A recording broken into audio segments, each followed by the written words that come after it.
Have you ever made a recording that just sounds a little bit lackluster, that feels like it lacks energy? And maybe you like the sound of the instrument in the room or your vocals in the room, but when you listen back to that recording, something just feels overly dynamic and maybe just doesn't have that energy that you were looking for. Well, today I have a really fun technique which can help with exactly that problem. Let me show you what it is.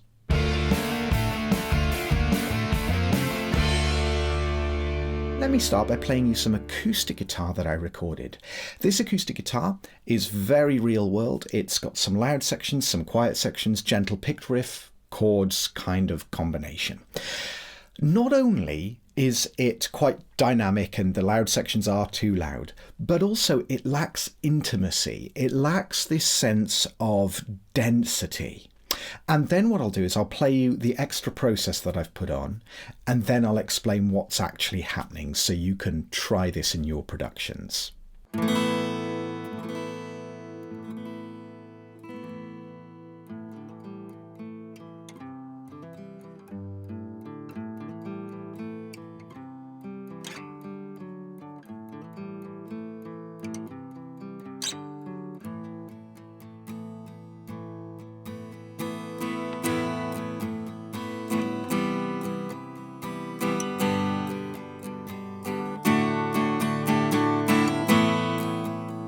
Okay, so that gives you an idea of the part with one microphone, just about 2 foot away from the acoustic guitar, no processing at all, no compression, no EQ, totally clean recording of an acoustic guitar.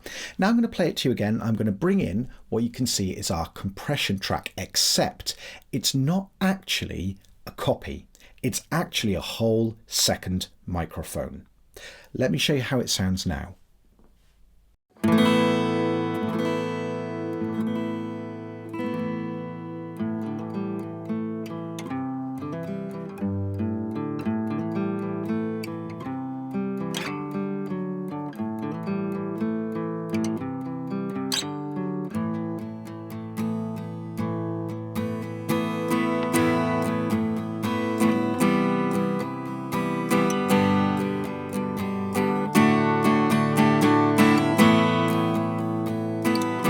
You can hear, not only do we have more contained dynamics, the loud sections don't jump out so harshly from the speakers.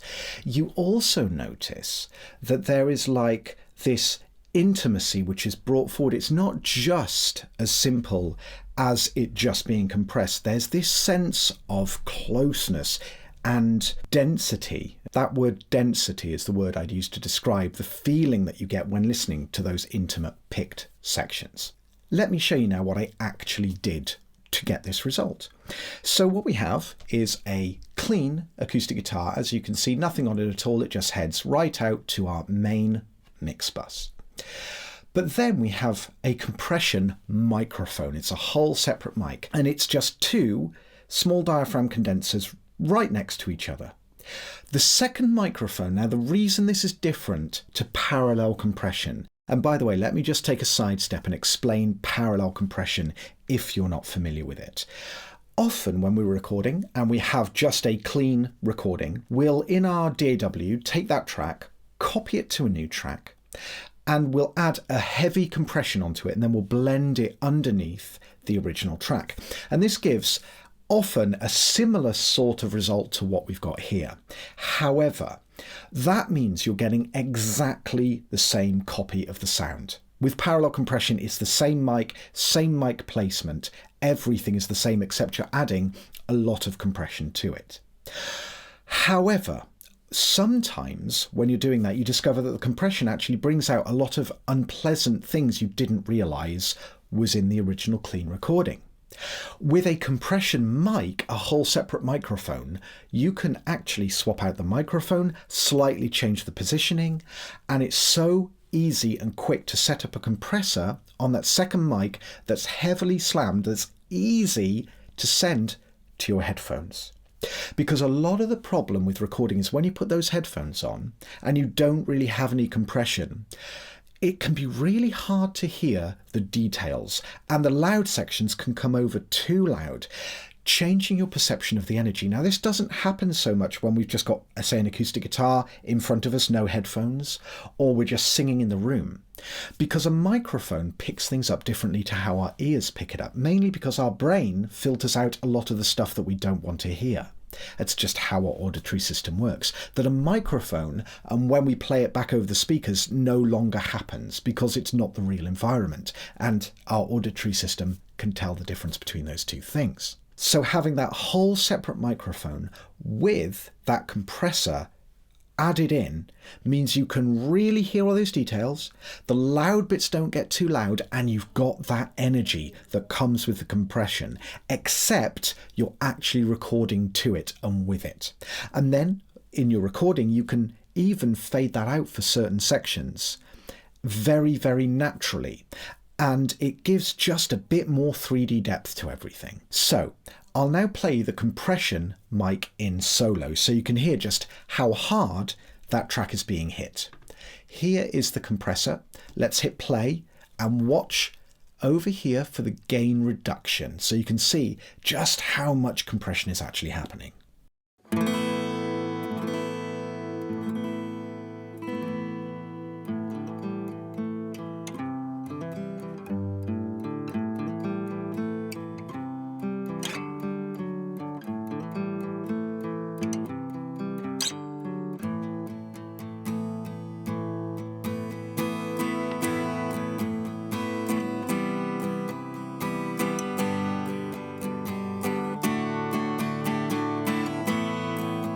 So it's a ton of compression. But when you blend it in with the clean track, all of those compression artifacts just kind of get softened to the point where they don't really matter. You still retain that original brightness from all the transients opening up on the clean mic, but you retain all that detail, and yet you still have a little bit of a lid on the very top of your dynamics. Actually, the whole thing kind of gets louder and you're just bringing up all the low stuff, but the result is a reduced dynamic range. So let's do a nice A-B between all these things. I will do the clean mic, then I'll do the compression mic, then I'll do both together. Here's the clean again.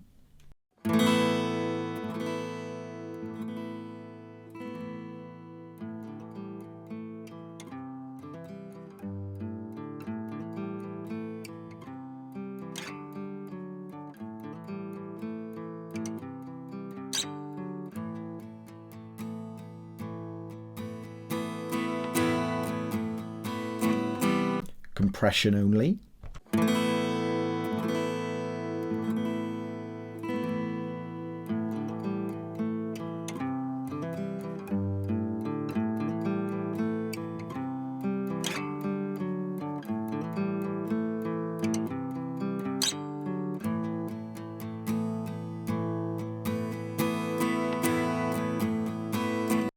Both together.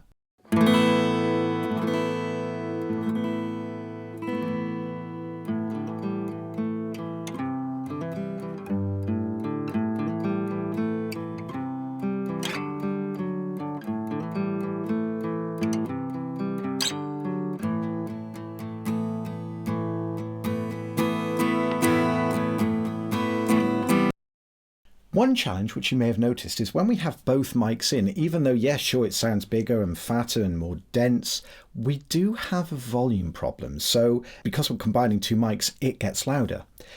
So the question is, how would it sound if we're comparing a level balanced track to either the clean or compression? Let me do that, because not only will we hear the clean and the compression and the combined all level matched, but we'll also be able to actually see the waveforms and see how different they are. What I will do is I will select the comp track and the clean track. I will make a bus. We'll actually make a mono bus because we want these things just to stay in mono. And I'll leave it at bus because it doesn't matter. We're about to delete it actually. Create. And then we have this bus track. So if I hit play, everything is now routing from the clean and the comp to this bus. You can see the output is to this green bus here. Now in Luna, what we can do is select these regions. I can click on this bus track here, and then I can click bounce. And what's fantastic is it bounces, but then deletes the track straight away. So I get this. Just a brand new audio track. It's removed the bus track, and I can call this track Combo and colour it brown, which is my colour for acoustic guitars. So you can see immediately it's much louder. You can actually see the waveforms are much bigger. So let's head in and actually sort of volume match this. So let's try about -3 decibels. That's normally going to be roughly about right. So you can see now this waveform here is about the same size as this. So that's a fairly good indication that it will be about as loud. Straight away you can actually see how much level has come up on the quiet section. So first of all, let's listen to some of our clean track, and then we'll jump over to the combo track, which should be level balanced more or less now.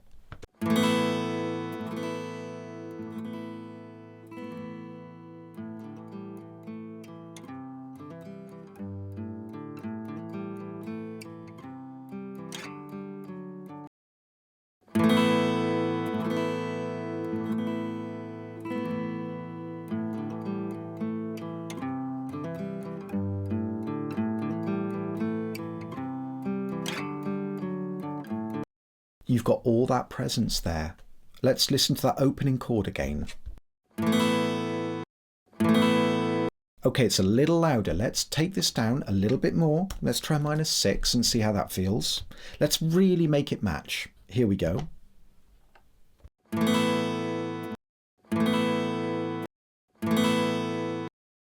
Okay, that sounds like it's a little quieter now, so we'll go to -5.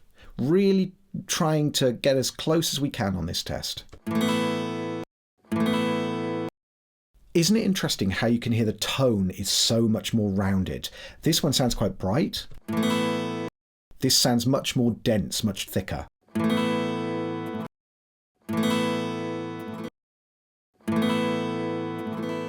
Really interesting. Okay, let's do the A-B comparison again.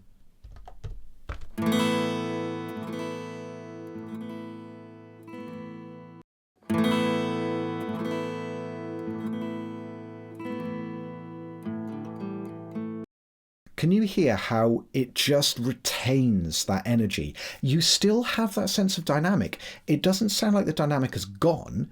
You just get a real thickness and a weight to it. Let's go and compare to the compression track against the combo track now. So here we go.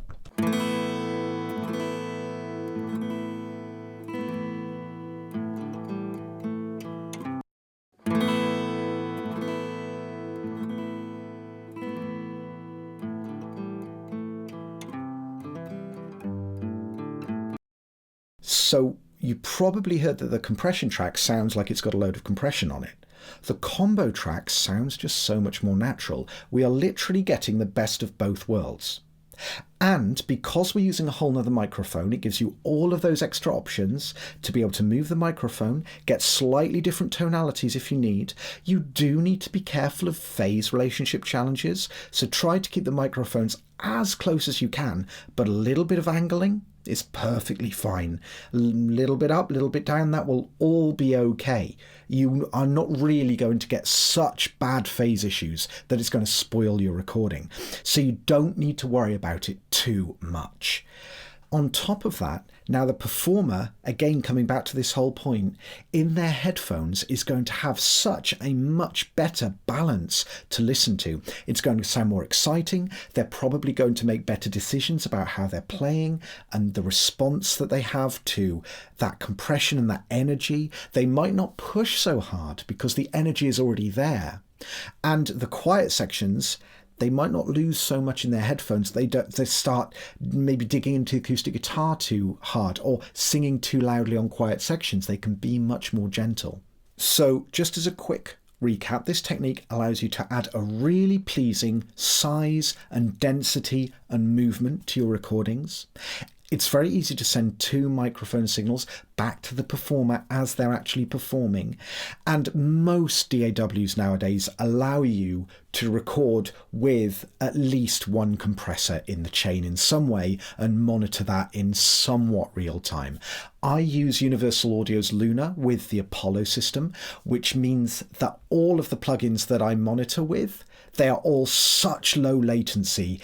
You don't feel it. It's basically like having zero latency. Of course, if you've got hardware, no brainer, doesn't matter. You can monitor that back fine.